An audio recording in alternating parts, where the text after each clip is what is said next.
Shocking incident from Karnataka's Bellary where a doctor has been brutally beaten by और ये बड़ी खबर इस वक्त आ रही है असम से। आपको बता दें हुजाई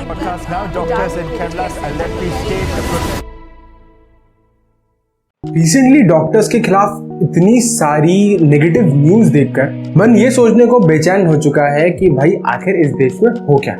हम लोग दिन प्रतिदिन ऐसे निशाचरों जैसी हरकतें क्यों कर रहे हैं। मैंने ना एक बार इंटरनेट पे बहुत बढ़िया लाइन पढ़ी थी कि हमने भू पर रश्मि रथ के घोड़े लाख उतारे थे, पर हम तो अपने ही घर में जय चंदों से हारे थे। और ये लाइन हमारे इंडियन कॉन्टेक्स्ट में बहुत एप्ट फिट होती है, क्योंकि अगर आप पूरे भारत का इतिहास उठाकर देखेंगे तो ये समझ में आता है हम कभी भी बाहर वालों की पावर की वजह से नहीं हारे, कभी भी नहीं। हमारी जो इंटरनल कॉन्फ्लिक्ट्स थे, इंटरनल बिगेटरी थी, उसने हमें इतना खोखला बना दिया कि बाहर वाला आया, उसने फूंक मारी और हम उड़ गए।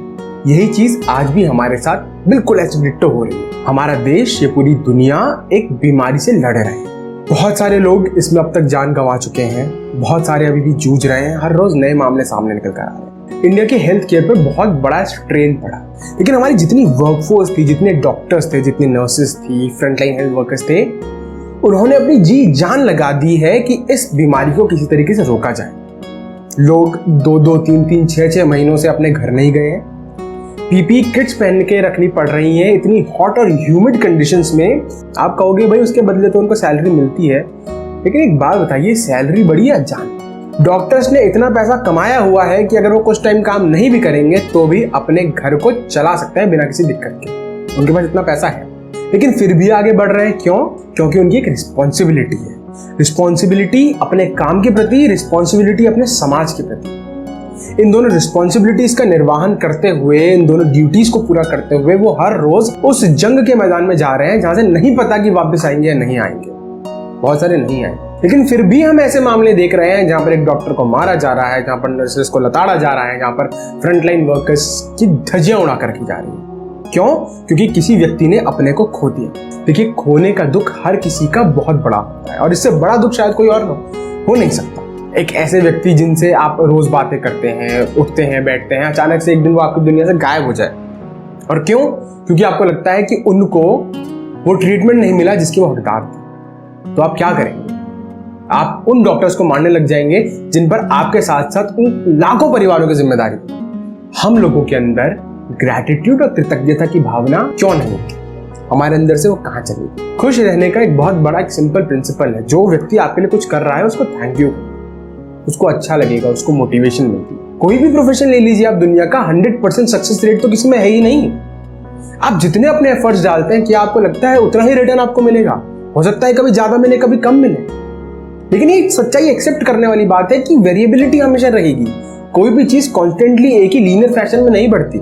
बिजनेस साइकिल्स चलती रहती, कभी ऊपर जाएगा ग्राफ तो कभी नीचे भी आएगा। इस सच्चाई को मानते हुए अगर हम लोगों के एफर्ट्स को रिस्पेक्ट करना शुरू करें कि डॉक्टर साहब आपने हमारे परिवार वालों के लिए इतना कुछ करा, अंत में जान बची नहीं बची कोई बात नहीं, लेकिन आपके मेहनत के लिए आपको शत-शत प्रणाम। उस डॉक्टर को लगेगा कि मैंने इस जान को तो नहीं बचा पाया, लेकिन आगे आने वाली सैकड़ों जान पर मैं अपना 100% लगा दूंगा कि और किसी के साथ ऐसा ना। लेकिन हम लोग उल्टा ही अपना गुस्सा इन लोगों पर निकाल रहे हैं। उससे क्या होगा? क्या वो मृत व्यक्ति वापस जीवित हो जाएगा? क्या आप लोगों के घर में वो खुशियां वापस आ जाएंगी? ना ही वक्त बदलेगा, ना ही जिंदगी बदलेगी, ना ही जज्बात बदलेंगे। बदलेगा तो आपकी हैवानियत का मूल्य।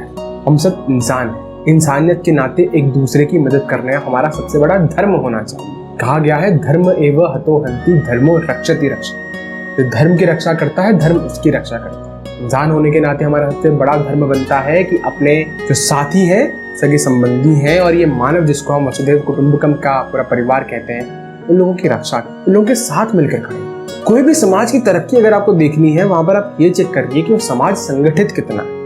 कहा जाता है कि जो परिवार एकजुट होकर रहता है वो हमेशा प्रॉस्पर करता है। उनके घरों में खुशियां उनके घरांगन में खेलती हैं। ये हमारा समाज, हमारा देश भी तो एक बड़ा परिवार है। इस परिवार के प्रति हमारी जिम्मेदारियां कहाँ हैं? आज इस बात को करना जरूरी इसलिए है क्योंकि लोग शायद इस मूलभूत भावना को भूलते जा रहे हैं। उन लोगों को नहीं पता चल रहा है कि उनका दिमाग किस तरफ चलना चाहिए। और आपकी ये परेशानी किसी दूसरे की जान को लेकर रहेगी।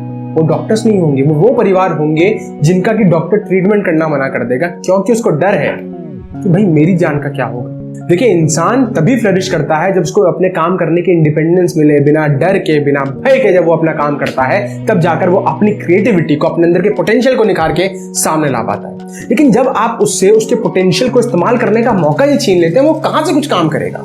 ये हम पहले भी भुगत चुके हैं, ये हम अब भी भुगत रहे हैं। पिछले साल भी ये हुआ, लोगों के घरों को सैनिटाइज करने जाए तो वहां पर ये समझा जा रहा है कि ये तो हमारे साथ, ये पता नहीं हमारे ऊपर क्या छिड़क रहे हैं। इंदौर में मारा जा रहा है, अभी असम में जूनियर डॉक्टर्स को मारा जा रहा है, बेंगलोर में ये चीजें सामने निकल कर आ रही है। भाई, इंसान काम करेगा तो करेगा कैसे? इससे समाज के बिखरने की शुरुआत होती है।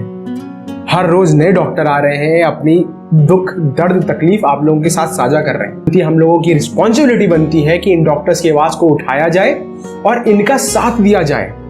अगर आपके आसपास भी ऐसे लोग हैं जिनका कोई अपना बीमार है, हॉस्पिटलाइज्ड है, उनको भड़काइए मत, उनको आश्वासन दीजिए कि चीजें ठीक हो जाएंगी। भी अगर ठीक नहीं भी होती हैं तो इस सच्चाई को हमें एक्सेप्ट करना पड़ेगा, क्योंकि मारकर कुछ नहीं मिलने वाला। आप थोड़े समय के लिए अपना गुस्सा तो निकाल देंगे, लेकिन फिर आप जब अपने किए गए कुकृत्यों को एनालाइज करेंगे तो आपको पता चलेगा आपने ऐसी घिनौनी हरकत करी है जिसको कितना भी पश्चाताप कर लीजिए, उस भावना से कभी मुक्त नहीं हो पाएंगे। इसलिए मेरा आप सबसे आग्रह है कि जो मेडिकल फ्रेटर्निटी, और केवल मेडिकल फ्रेटर्निटी नहीं, जो चाहे पुलिस पर्सनल्स हो, चाहे डिलीवरी सिस्टम वाले हो, चाहे एडमिनिस्ट्रेशन हो, कोई भी जो आज के समय में अपनी जान की परवाह ना करते हुए आप लोगों की जान की परवाह करने के लिए सड़कों पर खड़ा है, दिन रात मेहनत कर रहा है, उसके पास जाइए और केवल उसको थैंक यू कहिए।